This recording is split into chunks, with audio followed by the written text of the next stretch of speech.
Hey everyone! Managing email notification previews on your iPhone lock screen is crucial for privacy and avoiding distractions.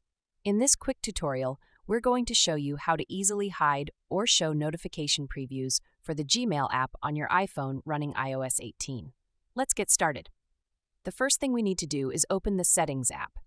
You can find it on your home screen or in the app library. Just tap on the gear icon. Once you're in Settings, scroll down to the bottom section and tap on Apps. From the list of apps, locate and tap on Gmail. In the Gmail app settings, tap on Notifications. Scroll down to the Lock Screen Appearance section and tap on Show Previews. Here, you'll see three options, namely Always, When Unlocked, and Never. The default is set to Never. Choose the option that suits your preference. If set to Always, notification previews will always be shown on your lock screen. When unlocked, previews will only appear when your phone is unlocked. If set to Never, all Gmail notification previews will be hidden.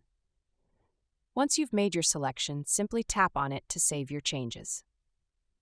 And that's it! You've successfully adjusted notification previews for the Gmail app on your iPhone. By controlling what information is visible at a glance, you can prevent sensitive details from being accidentally exposed and maintain focus on your current tasks. If you have any other questions or need more help, feel free to leave a comment below. Don't forget to like, subscribe, and hit that notification bell for more tech tips and tutorials. Thanks for watching.